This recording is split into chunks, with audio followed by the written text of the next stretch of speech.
El sol caía como una losa sobre Ocaso, un pueblo donde el polvo se aferraba a todo como el miedo a los corazones. No era un miedo ruidoso, de gritos y alboroto, sino uno sordo, persistente, como el zumbido de moscas en verano que nunca cesa. Aquí, la vida se tejía con hilos de resignación y la única ley era el capricho del alcalde Torne, un hombre cuya gordura blanda desmentía la dureza de su alma. El Lara nunca conoció otro hogar que las calles secundarias de Ocaso, los rincones oscuros donde la luz no llegaba del todo y la piedad era una moneda que nadie poseía. Era una huérfana, marcada desde su nacimiento no por una cicatriz visible, sino por una extraña palidez y una sensibilidad a la luz del día que la obligaba a buscar refugio en las sombras. La gente la llamaba la hija pálida, un susurro lleno de superstición y desprecio. Vivía de lo poco que podía mendigar o encontrar, una existencia precaria al borde de la inanición, tanto física como emocional. Su mundo era pequeño, limitado por los confines del pueblo y los límites de su propia desesperanza. A pesar de la miseria, el Lara poseía una quietud interior, una dignidad silenciosa que la distinguía de otros mendigos. En sus ojos grandes y claros habitaba un anhelo inexpresado, un hambre de algo más allá del polvo y la crueldad cotidiana. Hambre de algo vivo, hambre de algo real. Se sentaba a menudo cerca de las vías del tren, no por esperanza de irse, sino porque el tren era el único vínculo con el mundo exterior, una promesa distante de que existía algo más allá de Ocaso. La idea de ese más allá era una semilla diminuta plantada en la tierra árida de su alma, una semilla que luchaba por germinar bajo el peso opresivo de su realidad. El miedo en Ocaso tenía muchas formas. Tenía el sonido de las botas de los vigilantes de Torne, el olor del sudor frío de los que se sometían y el silencio de los que guardaban secretos o sueños. El Lara sentía ese miedo en cada interacción, en cada mirada esquiva, en cada puerta que se cerraba a su paso. Era un recordatorio constante de su lugar, fuera. Siempre fuera. La crueldad de Torne no era aleatoria, era calculada. Usaba actos públicos de castigo para mantener al pueblo a raya, para sofocar cualquier chispa de disidencia o esperanza. La justicia en Ocaso era una farsa cruel, un teatro diseñado para humillar y aterrorizar. Y el Lara, la marginada, la sin voz, era un blanco fácil para uno de esos espectáculos. Un día, todo cambió. No fue un cambio repentino, como un relámpago, sino más bien la culminación inexorable de la opresión que se cernía sobre Ocaso. El alcalde Torne, sintiendo que su control flaqueaba o simplemente aburrido de la rutina de la tiranía, necesitaba un nuevo ejemplo. Sus ojos se posaron en el Lara. Su palidez inusual, su reticencia a mezclarse, su simple existencia marginal, todo fue retorcido en una acusación. Se rumoreó que su marca no era solo palidez, sino una señal de mal agüero, de mala suerte que se aferraría al pueblo si no se la extirpaba. Fue arrastrada de su miserable rincón sin previo aviso. No hubo juicio, no hubo oportunidad de hablar, aunque ¿qué podría haber dicho una huérfana sin amigos ni protector? La llevaron a la plaza principal, donde la multitud se había reunido, atraída por el morboso espectáculo como polillas a una llama mortífera. Los rostros a su alrededor eran un mar de miedo, curiosidad y, lo más doloroso, indiferencia. Nadie habló por ella. Nadie se atrevió. Sentía sus miradas sobre ella, pesadas y frías, pero ninguna mano amiga se extendió. El edicto de Torne resonó en el silencio. Su crimen, ser una marca viviente de desgracia, un imán para la mala fortuna que amenazaba la prosperidad, la menguante prosperidad, irónicamente, de Ocaso.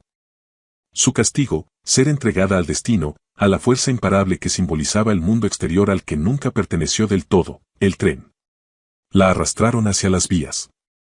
El sol del mediodía picaba sus ojos desacostumbrados a tanta luz. El metal de los rieles brillaba, caliente bajo el cielo implacable.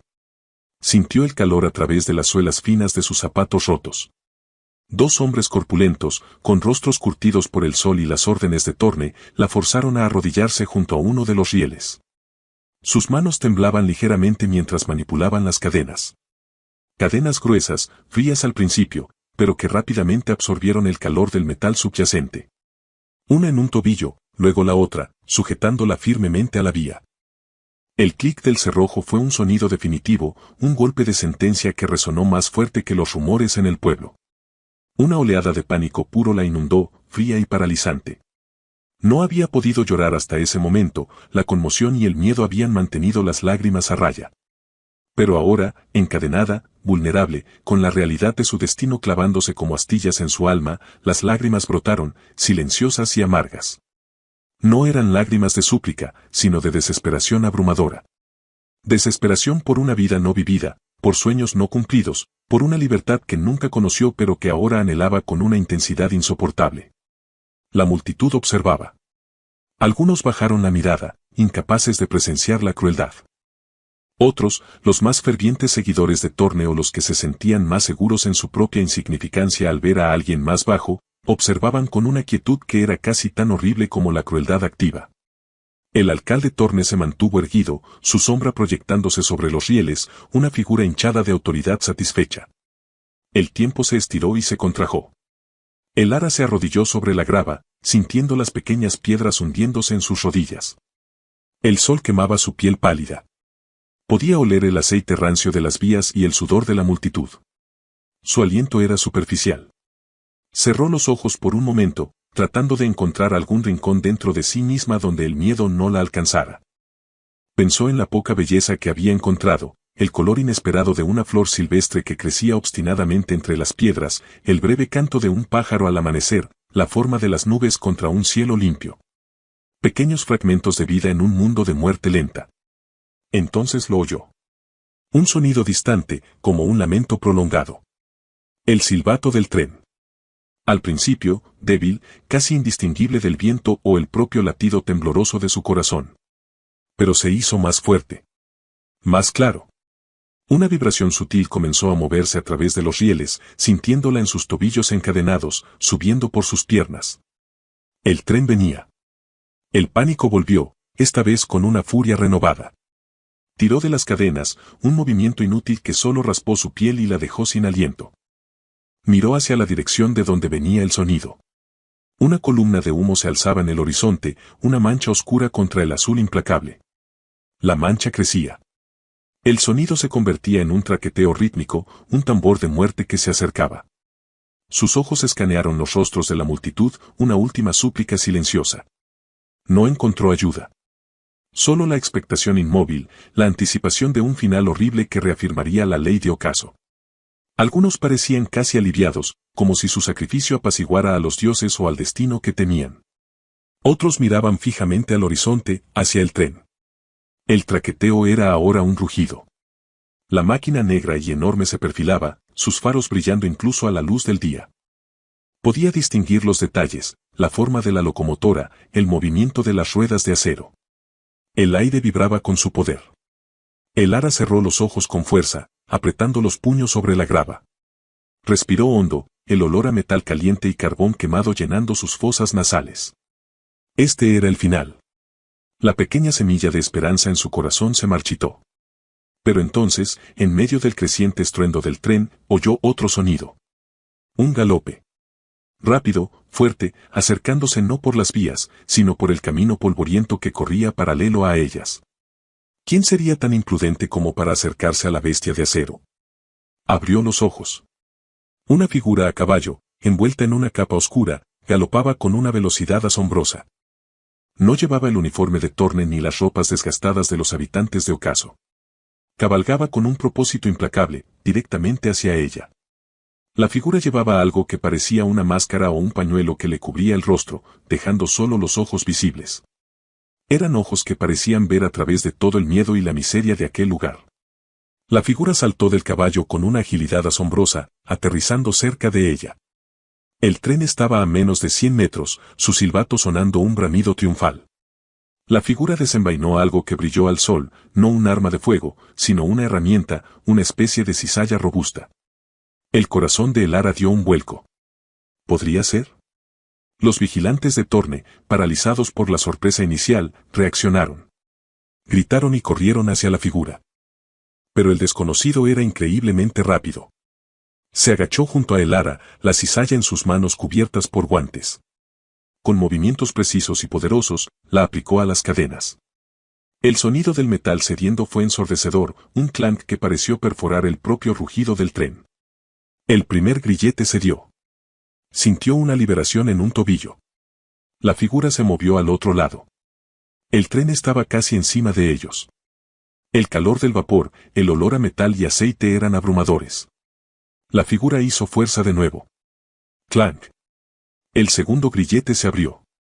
Levántate, la voz era grave, autoritaria, urgente. Elara, aturdida pero con una chispa de vida repentina y feroz, trató de ponerse de pie. Sus piernas estaban entumecidas por la posición, pero la adrenalina la impulsó. El desconocido la ayudó a levantarse de un tirón, casi cargándola. Los vigilantes estaban a solo unos pasos. El tren era una pared de metal negro y rugiente a su lado. El sonido era ensordecedor, la tierra temblaba. El desconocido la empujó hacia un lado con una fuerza sorprendente, sacándola de las vías justo cuando la locomotora pasaba silbando, el viento y el calor golpeándolos como un puñetazo. El enorme monstruo de acero continuó su camino, indiferente al drama que acababa de interrumpir. Rodaron por el suelo polvoriento junto a las vías. La multitud en la plaza estaba en un alboroto, sus gritos ahogados por el tren que pasaba. El desconocido se puso de pie primero, sacudiendo el polvo. Tendió una mano a Elara. Sus ojos, detrás del pañuelo, eran intensos y penetrantes. Ella tomó su mano, sintiendo la fuerza firme y confiable de su agarre. Su caballo, entrenado para la calma, estaba esperando cerca. El desconocido la ayudó a montar detrás de él. Ella se aferró a su capa, todavía temblando. Oyó más gritos, el sonido de pasos persiguiéndolos, pero el desconocido no perdió el tiempo. Espoleó al caballo. Galoparon lejos de ocaso, dejando atrás el polvo, los gritos, el miedo y la indiferencia. El viento fresco en su rostro se sentía como un bálsamo. Se atrevió a mirar hacia atrás. Vio el pueblo encogiéndose en la distancia, las figuras de los perseguidores cada vez más pequeñas. Vio la nube de polvo que levantaban. Y vio al alcalde Torne, una figura solitaria y furiosa en la plaza, su plan cruel frustrado. El desconocido cabalgó sin detenerse hasta que ocaso fue solo una mancha indistinguible en el horizonte y el sonido del tren y los perseguidores se desvaneció en el silencio de la naturaleza salvaje. Se detuvieron al borde de un cañón, donde el aire era limpio y el sol comenzaba a teñir el cielo de naranja y púrpura al iniciar su descenso. Bajaron del caballo. Elara todavía sentía las vibraciones del tren en sus huesos, el fantasma del miedo, pero sobre todo sentía una asombrosa ligereza. Las cadenas se habían ido. Estaba viva. Y libre. El desconocido se quitó el pañuelo que le cubría el rostro. No era un hombre joven. Su rostro estaba curtido por el sol y el viento, con líneas de expresión que sugerían una vida dura, quizás solitaria. Sus ojos eran amables y penetrantes. Llevaba un sombrero que proyectaba sombra sobre su frente y un atuendo sencillo, funcional, que no gritaba riqueza ni estatus, sino competencia y movimiento. «Estás a salvo ahora», dijo su voz, la misma voz que la había urgido a levantarse. No era la voz del llanero solitario de las historias de Fogata, el de la máscara blanca y el caballo plateado, sino diferente. Más real, quizás. Un protector anónimo. Para ella, en ese instante, era su salvador, sin importar el nombre o la leyenda. Elara no pudo hablar al principio. Las emociones la ahogaban, el alivio, la gratitud, la incredulidad. Finalmente, las palabras salieron, una mezcla de susurros y lágrimas. Gracias. No sé. ¿Por qué? El hombre se encogió de hombros ligeramente. Nadie debería morir así. Nadie debería ser tratado así. Sus ojos se posaron en sus tobillos, todavía rojos y magullados por las cadenas. Necesitas descansar y comer. Pasaron los siguientes días en la naturaleza. Era un mundo duro, sí, pero también lleno de una belleza austera que contrastaba con la sordidez de ocaso. Aprendió el nombre de su salvador, era un hombre de pocas palabras, conocido simplemente como el viajero por algunos, un vagabundo que seguía el rastro de la injusticia. No era un ranger con una misión oficial, pero vivía según un código propio, un código de ayuda a los indefensos y de enfrentamiento a la crueldad. Para Elara, sin embargo, la leyenda en torno a su rescate inevitablemente lo vestiría con la capa de un llanero solitario, un héroe inesperado. El viajero le enseñó a encontrar agua, a identificar plantas comestibles, a encender un fuego sin que el humo la delatara, a observar el entorno con ojos atentos. Habilidades simples, pero que le daban una sensación de capacidad que nunca antes había experimentado. Bajo su guía silenciosa, su cuerpo se fortaleció. Su palidez no desapareció, era parte de ella, pero el sol le dio un tono saludable a su piel y la luz ya no era una amenaza, sino algo que la calentaba. Más importante aún, aprendió a hablar. Al principio, tímidamente, respondiendo a sus escasas preguntas. Luego, compartiendo fragmentos de su vida en ocaso, la soledad, el miedo, el anhelo. El viajero escuchaba sin juzgar, a veces ofreciendo un comentario conciso que mostraba una profunda comprensión del sufrimiento humano. Empezó a verse a sí misma no como la hija pálida marcada por la desgracia, sino como el Ara, una persona con una historia, con una resistencia interior que la sorprendió. La semilla de esperanza que casi muere en las vías comenzó a echar raíces. A medida que pasaban las semanas, se dieron cuenta de que no podían simplemente desaparecer. Ocaso existía. El alcalde Torne seguía en el poder. La injusticia que la había encadenado no se había resuelto, solo se había evitado por un instante. El viajero, a pesar de su naturaleza solitaria, sentía la responsabilidad de que su acto de rescate no fuera en vano. El Ara, ahora más fuerte y con una voz que nunca antes había poseído, sentía que no podía simplemente olvidar a la gente que había dejado atrás, incluso a aquellos que la habían condenado. No por piedad hacia ellos, sino porque la crueldad de Torne afectaba a todos. Decidieron que debían hacer algo. No podían enfrentarse a Torne con fuerza bruta, su poder estaba arraigado en el miedo y la ignorancia del pueblo. Debían atacar el miedo, plantar semillas de duda y valor donde Torne solo había cultivado obediencia. El viajero tenía contactos, una red tenue de individuos que también se oponían a la tiranía en la región, aunque operaban en las sombras. Usando estos contactos, comenzaron a recopilar información sobre Torne, sus tratos corruptos, las mentiras que decía, la forma en que robaba al pueblo mientras los mantenía empobrecidos y asustados. El Ara, con su conocimiento íntimo de Ocaso y sus habitantes, aunque siempre desde los márgenes, pudo confirmar muchos detalles y añadir otros. Recordó rostros, gestos, susurros que ahora, vistos con nuevos ojos, tenían un significado diferente.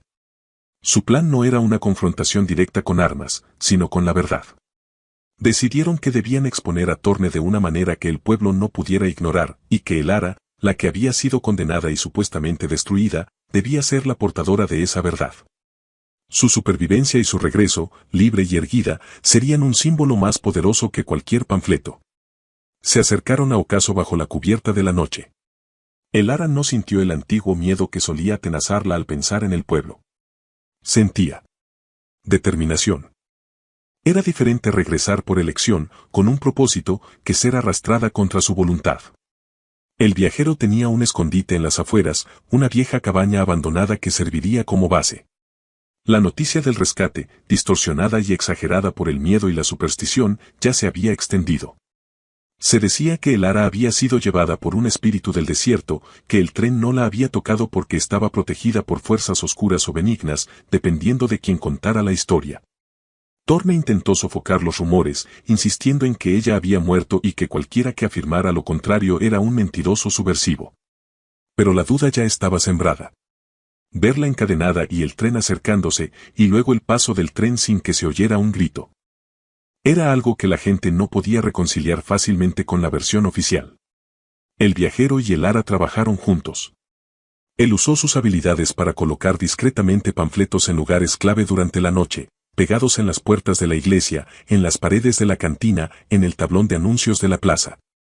Los panfletos no eran manifiestos políticos complejos, sino simples declaraciones de hechos sobre las actividades de Torne, respaldadas por pruebas que habían reunido, recibos de sobornos, testimonios anónimos recopilados por los contactos del viajero, etc. Y en cada panfleto, una simple frase, el Ara vive. La verdad también. El impacto fue gradual pero corrosivo. Al principio, la gente arrancaba los panfletos rápidamente, temerosa de ser vista leyéndolos. Pero la curiosidad era fuerte. Los leían en secreto, en la oscuridad de sus casas. Los hechos, crudos y confirmando muchas sospechas silenciosas, comenzaron a erosionar el miedo. La gente empezó a hablar en susurros, luego en murmullos, finalmente en conversaciones cautelosas. Torne, sintiendo que perdía el control, redobló la represión. Aumentó las patrullas, impuso toques de queda, arrestó a cualquiera sospechoso de disidencia. Pero cada acto de tiranía confirmaba las acusaciones de los panfletos. La tensión en Ocaso se hizo palpable, una cuerda estirada a punto de romperse. El viajero decidió que era hora del acto final, la confrontación que forzaría la mano de Torne y obligaría al pueblo a elegir. Eligieron el día del mercado semanal, cuando más gente estaría reunida en la plaza. El plan era arriesgado. El ara se presentaría públicamente. El día llegó. La plaza estaba abarrotada. Torne, rodeado de sus vigilantes, supervisaba el bullicio con una expresión de complacencia forzada. El viajero y el ara se acercaron sigilosamente, mezclándose entre la multitud en los bordes. El ara sentía que su corazón latía como un tambor de guerra, una mezcla de miedo y exaltación. El miedo era un viejo conocido, pero la exaltación era nueva, nacida de su viaje y su propósito. En el momento justo, el ara salió de la multitud y caminó hacia el centro de la plaza. Llevaba la ropa sencilla que había usado en el desierto, limpia pero sin lujos, un contraste con los vestidos y trajes más formales de la gente del pueblo. No llevaba cadenas.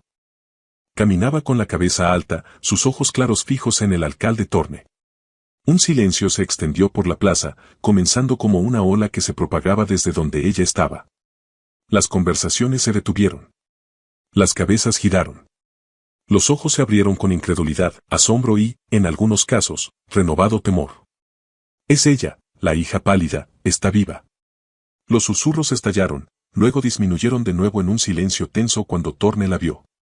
El rostro de Torne, normalmente hinchado y autoritario, palideció ligeramente bajo su bigote sudoroso. Sus ojos se entrecerraron. «Guardias», gritó, su voz rompiendo el silencio. «Atrápenla. Es un espectro, una bruja. Ha regresado para maldecirnos». Los vigilantes avanzaron, pero dudaron. La figura de Elara, de pie allí, tan real y tan inesperada, los desconcertó.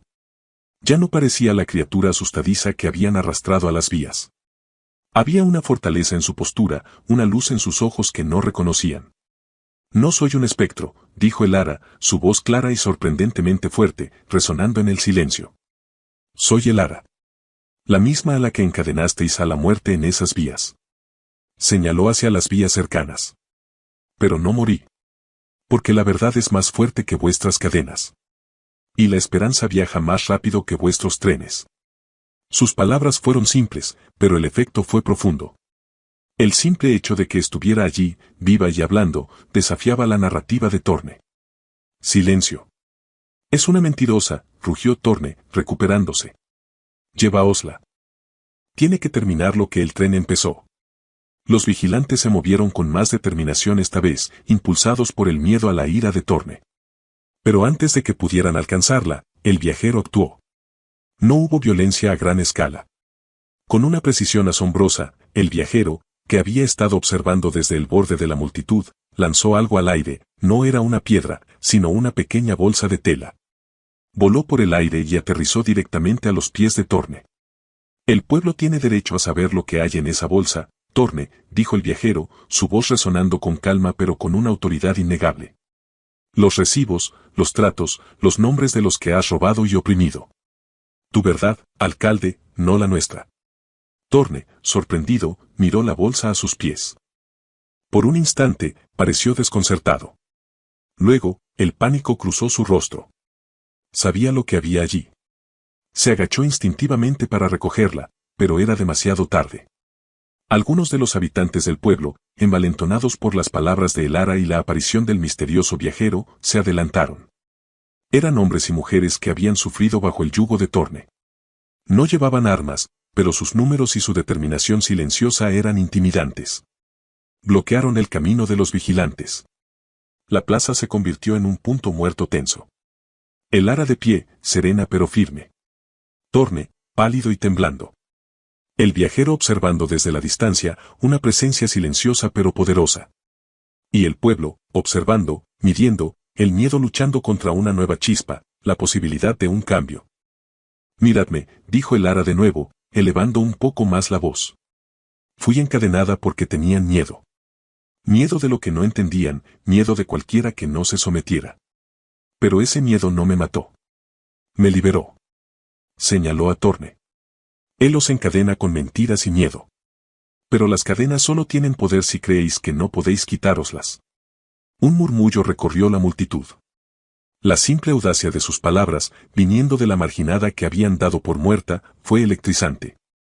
Las verdades en los panfletos, ahora confirmadas por la reacción de pánico de Thorne, calaron hondo.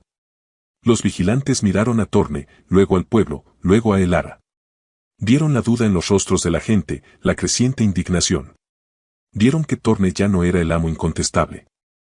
Uno de los vigilantes, un hombre joven con una esposa enferma a la que Thorne había negado medicinas, bajó su arma.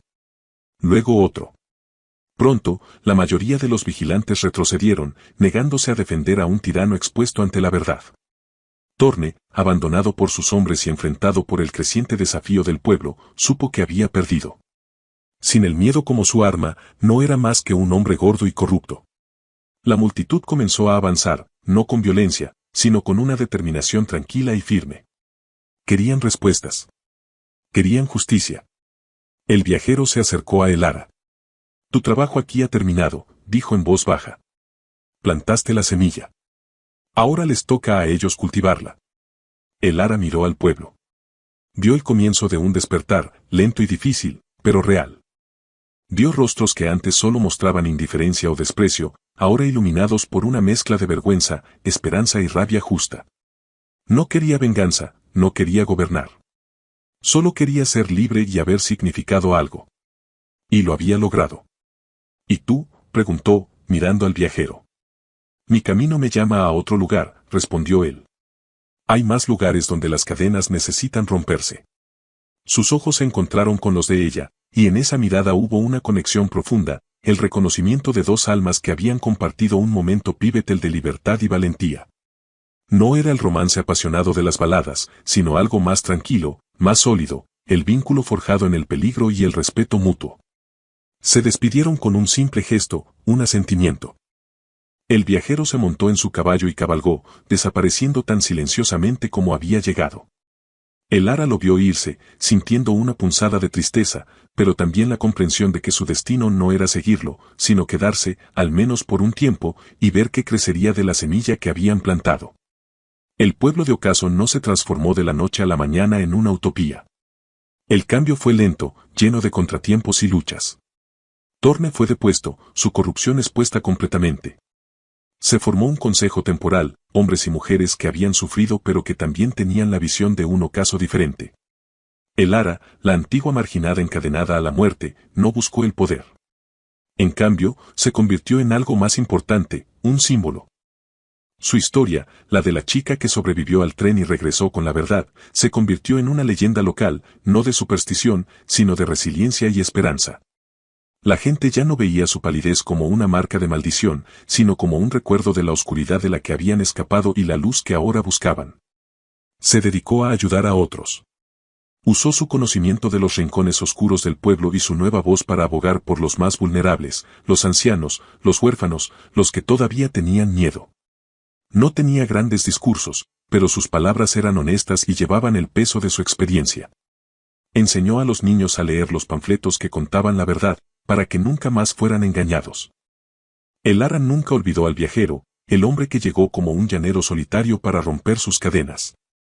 Llevaba la cicatriz pálida en sus tobillos no como una marca de humillación, sino como un recordatorio de dónde había estado y cuán lejos había llegado. Había sido encadenada por la crueldad de un pueblo, pero rescatada por la bondad de un extraño y liberada por su propio coraje. El tren seguía pasando por Ocaso, pero su sonido ya no era un tambor de muerte o una promesa distante. Era solo el sonido del progreso, conectando el pueblo con el mundo exterior. Y Ocaso, lento pero severamente, comenzó a abrirse a ese mundo, a medida que el miedo cedía ante la verdad y la dignidad que Elara, la chica que había estado encadenada al tren, les había ayudado a redescubrir. La semilla había germinado. Y bajo un nuevo sol, el pueblo, al igual que Elara, comenzaba a respirar aire de libertad. El sol seguía saliendo y poniéndose sobre Ocaso, pero ya no era el sol implacable de la tiranía, sino una luz que comenzaba a iluminar los rincones oscuros. Elara, a veces, se sentaba cerca de las vías de nuevo, no con desesperanza, sino con quietud, observando el horizonte. Ya no anhelaba irse para escapar, sino por la simple maravilla de un mundo vasto y libre. Había encontrado su libertad, no solo rompiendo las cadenas, sino encontrando su voz y su propósito. Y al hacerlo, había cambiado no solo su propio destino, sino el corazón mismo de un pueblo cautivo. El llanero solitario había rescatado a la niña, sí, pero fue la niña, ahora mujer, quien realmente comenzó la transformación. Esperamos que esta historia te haya tocado el corazón y te haya recordado el poder de la esperanza y la resistencia incluso en la oscuridad más profunda. Cada uno de nosotros tiene la capacidad de romper cadenas, ya sean visibles o invisibles, y de encontrar nuestra propia voz. Si esta historia resonó contigo, te invitamos a darle like. Comenta abajo qué parte te hizo reflexionar más o si conoces historias de valentía que cambiaron una comunidad. Tu participación enriquece esta comunidad donde cada voz cuenta, y la tuya también. Suscríbete al canal para no perderte nuestras próximas narraciones llenas de emoción, drama y esperanza. Activa la campanita para recibir notificaciones y ser de los primeros en descubrir nuevas historias que te harán pensar y sentir. Y si crees que esta historia puede inspirar a alguien más, compártela con amigos, familiares o en tus redes sociales. Gracias por acompañarnos en este viaje a ocaso y ser testigo de la increíble transformación que pueden hacer de un acto de coraje. Acompáñanos en la próxima historia.